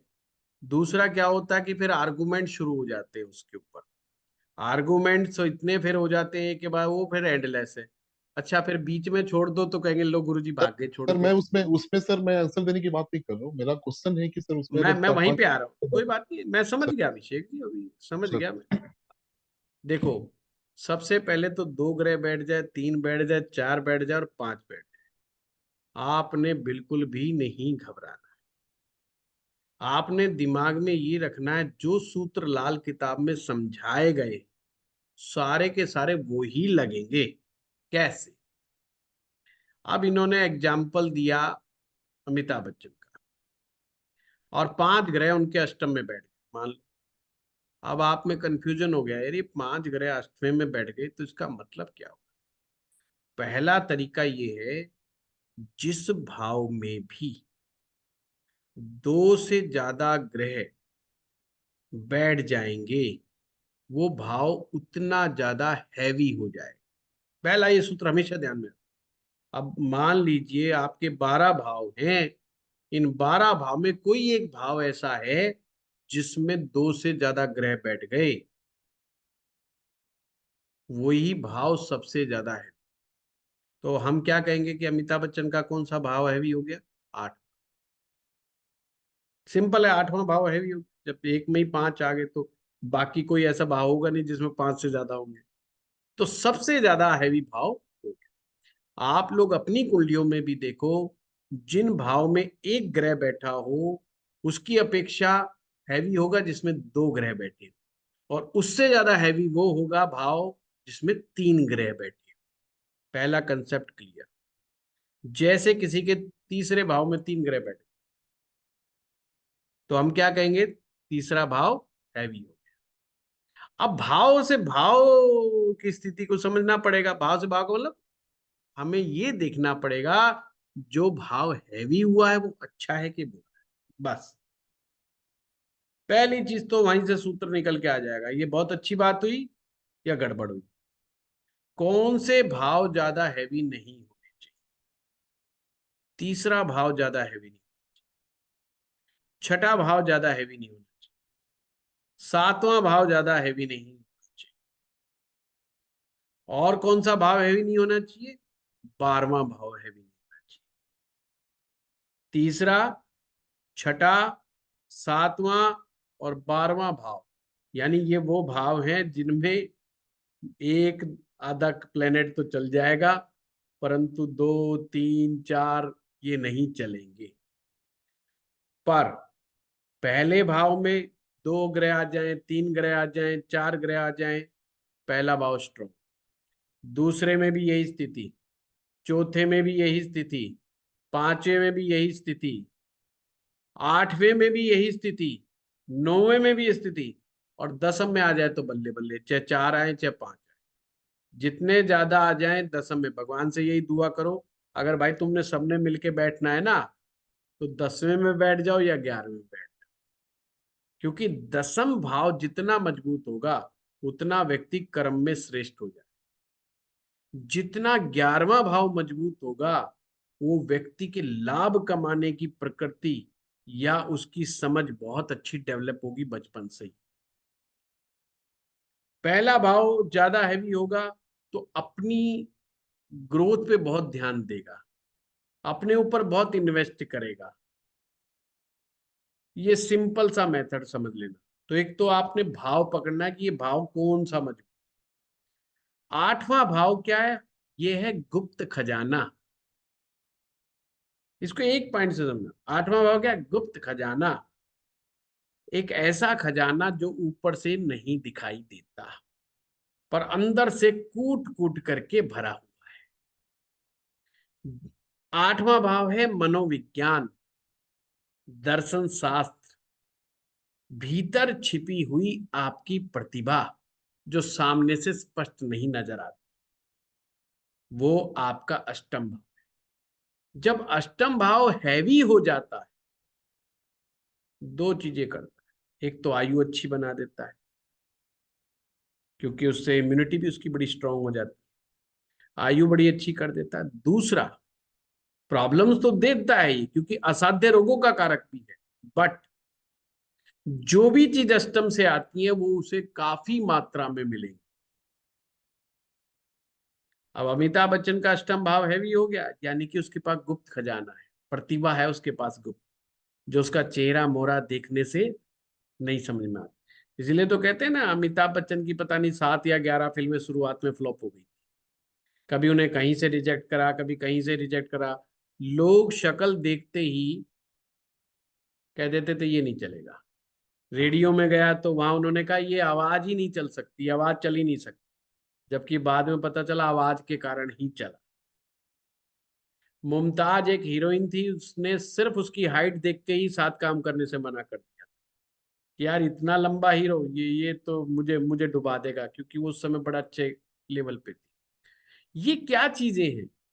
यानी सामने वाले को प्रतिभा दिख ही नहीं रही, और जब एक बार प्रतिभा दिखानी शुरू हुई, अष्टम भाव एक्टिवेट हुआ और वैसे ही देखो कमाल हो गया। आज वो सांप के सामने। इसी तरीके से ओशो थे, आचार्य रजनीश के भी अष्टम भाव में कई ग्रह बैठे थे, तो उन्होंने कौन सा मार्ग पकड़ा? उन्होंने मार्ग पकड़ा मनोविज्ञान का, दर्शन शास्त्र का। तो आपने एक चीज ये ध्यान रखनी है, अगर वो भाव अच्छा है, जो भाव मैंने अच्छे वाले मैंने बताए, उन्हें कोशिश करो उन भाव से आने वाली चीजों का सहारा लें। जिंदगी में वो ज्यादा कामयाबी हासिल करेंगे। अब दूसरा तरीका, ये तो था एक पॉइंट जो आपको समझने का कि भाव जोन सा मजबूत हो गया उसका मदद मिलेगी इस आदमी को। अब अगला क्या करना है हमने, अब हमने ये देखना है कि भाई ये ग्रह कौन सा ग्रह को इनमें से बलवान कौन है, who is the stronger planet. अब मान लो 4 ग्रह बैठे हैं किसी के, उनमें से देखो हु इज द बॉस। अब बॉस कैसे देखोगे, वो सूत्र मैंने बड़ा प्यार से समझा रखा है। अब मान लीजिए आपके सामने लेके आता हूं कि मंगल ग्रह है, चंद्र ग्रह है, गुरु ग्रह है, 3 ग्रह 10वें भाव में बैठ गए। हु इज द बॉस, बताइए आप। मंगल। मंगल। मंगल ग्रह। और शनि यहां पर किसी को अंधा नहीं करेगा, क्योंकि नियम था जब 2 शत्रु ग्रह सभी आपस में थे। लड़ते हुए 10वें में बैठेंगे तो ही शनि अंधा करेगा, ये तो मित्र है। पर गुरु यहां नीच का है, समझना, गुरु यहां नीच का है, पर मंगल के साथ बैठा है। मैंने बताया था मंगल के साथ गुरु आ जाएगा तो धार्मिक। अब यहां पर मंगल को उच्च का स्थान प्राप्त है, गुरु को नीच का स्थान प्राप्त है, और चंद्रमा यहां पर कुछ नहीं कह सकता क्योंकि वो चंद्रमा शनि के घर में है, वो कुछ नहीं। तो who is the boss, Mangal is the boss. तो आपने ये देखना है यहां पर इस भाव में सबसे ज्यादा मंगल की चले। अब इसी चीज को 3 ग्रहों को 9वें भाव में बिठा दो आप, who are the boss, Brihaspati, Guru Chandra या मंगल। गुरु गुरु। गुरु गुरु गुरु इज द बॉस, यानी गुरु जो कहेगा वो ही बात मानी जाएगी। अर्थात ये चीज जब भी हम फलादेश करेंगे हम देखेंगे कि 9th हाउस में गुरु का सबसे ज्यादा असर माना जाए। और क्या मानना है आपने, इनमें से किसी की भी ग्रह दशा चले सारे एक्टिव मान, जैसे सूरज, जैसे चंद्र मंगल गुरु 9वें में बैठे हैं, आपने देखा दशा तो चल रही चंद्रमा की, आपने ये मान के चलना है यहाँ मंगल भी एक्टिव है और यहाँ गुरु भी एक्टिव है, यानी कि मंगल भी अपना रिजल्ट दिखाएगा और गुरु भी अपना रिजल्ट दिखाएगा। पॉइंट समझ में आया। माना चंद्रमा की दशा चल रही, दशा तो चंद्रमा की चल रही है और रिजल्ट मंगल से रिलेटेड आ रहे हैं। मान लो उसने प्रश्न पूछा कि साहब मैं जमीन ले लूं, अब जमीन लेने का मामला तो मंगल का मामला है, या मेरे भाई से मेरे को मदद मिलेगी, ये मामला मंगल का मामला है। अब नियम कहता है जब तक ग्रह दशा में नहीं होगा वो अपना रिजल्ट नहीं देगा। तो जोशी कई बार गलती खा जाते हैं जब वो इस सूत्र को नहीं समझते। वो कहते हैं यार मंगल की दशा तो है ही नहीं, काम तो ये मंगल का पूछ रहा है, तो मंगल तो काम करेगा ही नहीं। बस वहां पे गलती हो जाती है, उस समय मंगल बड़ा काम करेगा। अक्सर लोग कहेंगे यार चंद्रमा की दशा में हमने प्रॉपर्टी ले ली, गुरु से रिलेटेड गुरु बहुत काम करेगा वहां। तो वो कहेंगे हमने एजुकेशन ले ली, मैंने नया कोर्स करना शुरू कर दिया, मैंने पढ़ना सीख लिया, मैंने गीता पढ़नी शुरू कर दी, मैंने ये करना शुरू कर दिया। दशा चल रही है चंद्रमा की, रिजल्ट दे रहे मंगल और गुरु। तो जो भी ग्रह 3 बैठे, 4 बैठे, 5 बैठे और उनमें से चारों पांचों में से एक भी दशा चले तो सबको एक्टिव मानना है। और उन एक्टिव में फिर प्रश्न उठता है कि सबसे ज्यादा रिजल्ट कौन देगा। भाई सबसे ज्यादा और डोमिनेटिंग रिजल्ट वो देगा हु इज द बॉस। जो बॉस है वो अपना भर भर के रिजल्ट देगा, जिसको हम नहीं रोक सकते। यानी कि गुरु अगर 9th में बॉस हो गया है तो चंद्रमा की दशा में तो वो धार्मिक हो जाएगा, स्पिरिचुअल बुक्स पढ़ने लग जाएगा। और हम दिमाग लगा रहे हैं चंद्रमा मन का कारक है, कल्पनाओं में उड़ेगा, फैंटेसी में जाएगा। वो कुछ फैंटेसी फुंटेसी, पता चला माला लेकर के मंत्र जाप कर रहा है, वो गुरुजी के पास पहुंच गया, वो बार बार अपने गुरुजी से मिलने जा रहा है, बार बार गुरुजी के दर्शन कर रहा है, बार बार गुरुजी के पांव छू रहा है, और उसको बड़े मौके मिल रहे हैं गुरु के साथ आने में। वो गुरु का बड़ा आशीर्वाद मिल रहा है, वो भक्ति में समा रहा है, मंत्र जाप कर रहा है, शिक्षा ले रहा है।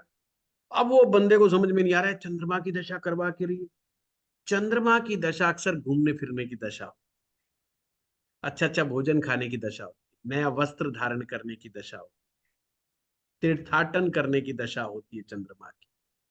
पता चला इनमें कुछ नहीं कर रहा, लेकिन राम की भक्ति कर रहा है, कृष्ण की भक्ति कर रहा है, या जिसका भी मन करे उसकी भक्ति कर रहा है, जो गुरु कह रहा है उसकी बात को मान रहा है। हो गया फलादेश अभिषेक जी। ऐसे होता है, इसमें कंफ्यूजन नहीं। सर इसी में अगर हम शुक्र को भी बिठा दें, अब यहाँ पर अगर गड़बड़ हम इसी कहाँ में होती 3 है, बैड लक का बात है। 5 ग्रह बैठे हैं इसके 9वें घर में, इन सब का शत्रु बैठ जाए, वो बैड लक है। वो अकेला बैठ के सबकी जड़ काट देगा। पॉइंट समझे? चंद्र गुरु मंगल आपने 9वें में बिठा दिए, और उससे 9वें में, मतलब जो उनकी बुनियाद में, आपने राहु को बिठा दिया। अब राहु चंद्रमा का भी दुश्मन, गुरु का भी दुश्मन, मंगल का भी दुश्मन, वो तीनों की बैठ के जड़ काटे, वहां रिजल्ट में गड़बड़ हो जाएगी। अब ये ना गुरु ढंग का काम करेगा, ना मंगल ढंग का काम करेगा, ना चंद्रमा ढंग का काम करेगा। तो वो बुनियाद वाले कंसेप्ट को मत भूल जाना बिल्कुल। पर इसकी अपेक्षा उनकी बुनियाद की जड़ में सूरज बिठा दो आप। 9th में गुरु चंद्र मंगल, और सूरज बिठा, बल्ले बल्ले, एक्सीलेंट कुंडली, एक्सीलेंट कुंडली। जहां बंदा हाथ डाल देगा वहीं बेड़ा पार, क्योंकि जड़ उनकी बुनियाद बहुत मजबूत हो गई, सूरज के ऊपर बुनियाद पे है वो। समझ गए बात को? सर इसमें अगर हम एक इसी के साथ अगर हम शुक्र को भी बिठा दें, राहु को भी बिठा दें, वो आप बिठाते रहो अभिषेक जी, उसका मैं विश्लेषण करता रहूंगा तो लगातार 1 घंटा चलता रहेगा, क्योंकि कोई ना कोई किसी को बिठाता ही रहेगा। मैंने सूत्र बता दिया, आप लगाओ। इसी के लिए आप थोड़ा लेट आए। मैंने कहा है मैं इसके लिए बनाता हूँ कुछ ना कुछ, कि 2-3 महीने में कोई ऐसी क्लास चले, बहुत कम जो है उसके ऊपर पॉइंट, उसके ऊपर, ताकि आपको ऐसा लगे बस पिज्जा खाया मैंने 1 महीने में। वो वाला पॉइंट ऐसा बन जाए और आपको कुंडलियों पे डिस्कशन मिल जाए। ठीक है ना? तो जी इतना सर। वो कर सकते, क्योंकि अगर सर ऐसे करेंगे तो बहुत लंबा खींचेगा। हाँ बताइए। हाँ, एक क्वेश्चन और था सर। योगी जी का सर मैं सुन रहा था, योगी जी अपने फादर से कई सालों से नहीं मिले, 20 नहीं मिले, जबकि वो मुख्यमंत्री हुए, उनको तो ये सब तो सूझ ही देता है ना सर। तो एक नहीं जगह नहीं सूझ, अभिषेक जी, पहली पहली बात तो नेताओं की और हीरो की बातों पे यकीन मत कीजिए। ये जो कह रहे हैं, जो सुन रहे हैं, उन पे यकीन मत कीजिए, चाहे वो कोई भी XYZ है। क्योंकि नेता और अभिनेता दोनों राहु से आते हैं, और राहु कितना बड़ा ड्रामा कर दे खड़ा, कुछ नहीं कह सकते। और कमाल की बात, खुल के बोल भी नहीं सकते हम लोग। ठीक है? हो सकता है वो बिल्कुल सत्य बोल रहे हो सकता है वो बिल्कुल असत्य बोल रहे हो, अंदर की बातें। पर मैं कुछ पॉलिटिशियंस के साथ रहने का अनुभव मेरे पास जीवन में रहा है। नट सेल में वो ही है जो मैंने सूत्र बता दिया, नेता अभिनेता राहु प्रधान है। सर ये मेरा क्या बोल क्वेश्चन, रहे हैं, ये सत्य भी बोल सकते हैं, मैं इसको मना नहीं करूंगा, पर असत्य बोलने के बहुत ज्यादा चांस है, तो उस पर तो अपन नहीं कुछ कह सकते। सर मेरा क्वेश्चन ये था सर कि एक जैसे एक ग्रह सपोज कि बुध है, बुध अगर बुद्धि किसी को बहुत अच्छा दे दिया लेकिन साथ में तुतलाहट भी दे दिया, तो क्या उसको दे कैसे दिया? देखें? तुतलाहट मतलब स्पीकिंग जो है ना, स्पीकिंग डिसेबिलिटी हाँ, तो कुछ। फिर बुध अच्छा है ही नहीं अभिषेक जी, आपने गलत डायग्नोज कर लिया। बुध फिर अच्छा है ही नहीं। ऐसा कभी नहीं हो सकता कि बुध अच्छा दे दिया और व्यक्ति को जो है तुतलाने की आदत हो। इसका मतलब हमने गलत डायग्नोज किया। मैं अक्सर जब भाव कराए थे, ग्रह कराए थे, मैं एक बात कहता हूं, लक्षण मिल। अगर लक्षण मैच नहीं कर रहा तो इसका मतलब अभी हमारा सूत्र लगा नहीं है ढंग से, हम कहीं ना कहीं गलती खा रहे हैं। और सीखो, और सीखो, इसका एक ही तरीका, और सीखो, और सीखो, बार बार सीखो, बार बार वीडियो सुनो। एक वीडियो से मिला दोबारा आओ, एक कोर्स में नहीं पार पड़ रही, दूसरे दोबारा कोर्स ज्वाइन करो। क्या पता कोई पॉइंट आपका अधूरा रह गया हो, जो उस समय ना हो, उस समय क्लियर हो जाए कभी कभी। और हमारी एक ऐसी क्लास है जो खुल करके चर्चा हम लोग करते हैं। मैं खुल करके एक एक टॉपिक पे बात करता हूँ। मैं उस चीज में नहीं, अगर चाहें तो हम उसको फटाफट फटाफट जैसे और करते हैं, सटे भाई ये बताओ, ये बताओ, ये बताओ, तो फटाफट काम हो जाए। आज ये छोटे छोटे पॉइंट थे, ये छोटे छोटे पॉइंट करने में आज हमारी ये क्लास निकल गई, क्योंकि उसको हम बहुत ढंग से एक्सप्लेन कर। हाँ सुनीता जी। प्रणाम गुरुजी। प्रणाम जी, प्रणाम। गुरुजी जो आप धार्मिक कुंडली बताए कि तो गुरु की ही दृष्टि पड़ेगी तभी जैसे मान लीजिए मंगल की दृष्टि गुरु पर पड़े तब धार्मिक कुंडली नहीं बनेगा। नहीं, गुरु का साथ मिलना चाहिए मंगल। अच्छा, गुरु की दृष्टि पड़े या साथ में रहे तो ही है, मंगल हाँ, की दृष्टि पड़ेगी तो नहीं। नहीं, नहीं। गुरुजी मंगल हम तो लोग का पाप एक। है ना, मंगल तो खुद पाप है। अच्छा, तो तब हमारे धर्म ही नहीं लाल बनेगा। किताब में ना, मंगल करावे दंगल है। जी अब मंगल मान लो कहीं बैठ के दृष्टि दे रहा है तो क्या कराएगा, जी। कैसी दृष्टि देगा? वो हाँ, दृष्टि भी वैसी अष्टम भाव। पहुंचाएगा। हाँ, अष्टम हर भाव में ग्रह, मंगल हो। दृष्टि को समझ लो, हर जी ग्रह अपने नेचर को दूसरे भाव में पहुंचाता है, बस वही दृष्टि है। जी अगर मंगल चंद्रमा को देख रहा है तो उसकी भावनाओं को ही भड़काएगा। जी जैसे मैं एक एग्जांपल देता हूँ, मियाँ बीवी का झगड़ा हो गया सुबह, झगड़ा हुआ, बात आई गई होगी, पति जी महाराज आए घूमते फिरते अपने शाम को बैठे, और उसको अचानक याद हुई कि आज बीवी ने सुबह सुबह क्या क्या बोला था। अब उसकी भावनाएं ना उमड़ रही हैं। अभी जो जो लोग कहते हैं ना उमड़ उमड़ के आता है, वो दो काम करेगा। अगर उसमें हिम्मत नहीं होगी तो बैठ के रोएगा। ये चंद्र मंगल का समझा रहा हूं मैं, मंगल क्या करता है। एक चीज बता दूं आपको, Mangal highly emotional planet, extreme level of emotions come from the Mars. Extreme level का इमोशन जो होता है उसमें होता है, या तो रोएगा ढंग से कि भाई बीवी ने आज ये बोल दिया, ये बोल दिया, ये बोल दिया। और अगर वो थोड़ा सा अग्रेसिव नेचर का होगा तो पहले तो सोचता रहेगा, अचानक से जाएगा कोई बहाना ढूंढेगा कि कोई गलती मिल जाए बस आज इसकी, और उससे फिर डबल तेजी से झगड़ा करेगा और मार पिटाई कर दे कोई भरोसा। समझ रहे हो बात को? तो मंगल ने जी क्या करा यहाँ, उसकी भावनाओं को उस्काने का काम कर। किसकी भावना? चंद्र भावनाएं हैं हमारी, हमारा मन है, मंगल उसको अग्नि दे रहा है। पर इसी की जगह एक ऐसी कुंडली होती है जिसमें चंद्रमा को गुरु देख रहा है। अब उसका साथ भी झगड़ा हो गया सेम, और वो भी घर पे आया, आने के बाद वो एनालिसिस करेगा आज गलती कहाँ हो गई। अगर वो पत्नी की गलती भी मानेगा ना, फिर भी कहेगा यार थोड़ा मुझे भी ऐसा नहीं करना चाहिए, मतलब वो कहीं ना कहीं अपनी कुछ ना कुछ कमी निकालेगा, और वो कहेगा अच्छा अब ऐसा करो यार, इसके साथ संबंध अच्छे बनाओ, किसी तरीके से इसको खुश कर दो। बेशक वाइफ का कसूर, वो फिर भी रीयूनियन करने में, रिकनेक्ट करने में ही अपना दिमाग लगाए। कारण क्या है कि चंद्रमा को सलाह कौन दे रहा है? सलाह गुरु से आ रही है, और गुरु कहेगा घर गृहस्थी का मामला है, खराब मत करो। पॉइंट समझे ना? तो ये दृष्टि जी। का ऐसे काम कर। इसे अगर मदद के इस ग्रह में भी आ जाएगा तो भी नहीं धार्मिक कुंडली बनेगी। है जी। जैसे हो गया ना कि आप बोल रहे थे ना कि अब 1 4 7 10 में कोई ग्रह उसका आ जाए तो मदद की ग्रह हो जाता है। तो अगर 7वें भाव में वो देख रहा है तो मदद के ग्रह गुरु आ जाएगा तो भी धार्मिक देखो, कुंडली नहीं मदद बनेगा। मदद पहुंचाना वो एक अलग चीज है, दृष्टि बिल्कुल अलग चीज है।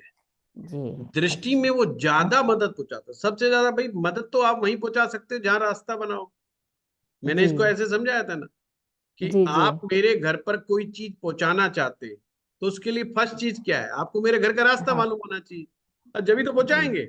आपको मेरा जी एड्रेस मालूम नहीं, मेरा घर का पता नहीं, मेरे शहर का पता नहीं, आप कहते हैं भाई एक मिठाई का डब्बा मैं गुरुजी के यहाँ पहुंचाना चाहता हूँ, पर आपको ना शहर पता हो, कैसे पहुंचा दो? नहीं पहुंचा पाओ। अगर आपको मेरे घर का रास्ता पता है तो आप किसी ना किसी माध्यम से पहुंचा दोगे। तो ऐसे ही मदद सबसे ज्यादा जल्दी जो पहुंचती है वो जहां से रास्ता बना। जी ठीक है, जी। लगता है आप गुरुजी लोगों को मकान प्रैक्टिस कुंडली की भी जरूरत बाकी है। रह गया है। सुनीता जी किसी भी पॉइंट को मना ही नहीं किया। अच्छा नहीं, मैंने दस मैंने बज याद के करवा दी अट्ठाईस गुरुजी से। मिनट हो गए हैं। अब मकान जी कुंडली कैसे करा? मकान नहीं कुंडली नहीं को पूरी 1 घंटा चाहिए, नहीं नहीं, मैंने उसमें बोली पूरे कि मैंने वास्तु याद। के सूत्र आएंगे। नहीं नहीं, मुझे जी याद है, इसलिए जी मैंने ये नहीं कहा कि आज एंडिंग अच्छा क्लास है। जी नहीं नहीं, वो मेरा नेचर ही नहीं है, है ना? जो जी नया कोर्स चल रहा है वो संडे को चलेगा, तो आपको जी मैं शनिवार को चलाऊंगा या सोमवार को क्लास करूंगा। तो पर जी आपकी क्लास अभी नहीं छूट रही है। अभी जब तक जी आपकी मकान कुंडली और 1 2 पॉइंट जो आपको हाँ, ये के याद आ जाए। ये एस्ट्रो पाठशाला का नियम ही नहीं है, सिद्धांत ही नहीं है। हम हमेशा कहते हैं कि जितनी क्लास का वादा किया उससे ज्यादा देंगे, तो उससे ज्यादा ही देते हैं, ठीक है ना। हाँ, इररिलेवेंट के चक्कर में नहीं फंसते हम, वो एक अलग बात है, बट हाँ देंगे आपको पूरा। जिसका मैंने धन्यवाद ओके गुरुजी। लिख दिया, इसका मतलब कराऊंगा। अरे भाई, हम तो लोगों को कह रहे हैं कि सपने में भी प्रॉमिस कर दो तो पूरा करो, और इधर हम सबकी क्लास के सामने प्रॉमिस कर रहे हैं और वो उससे पीछे कैसे हट जाएंगे? ये तो फिर लाल किताब की फिलॉसफी के विपरीत हो जाएगा। चलिए, धन्यवाद आप लोग। धन्यवाद गुरुजी। धन्यवाद गुरुजी। जय धन्यवाद श्री गुरु। गुरुजी। धन्यवाद गुरुजी।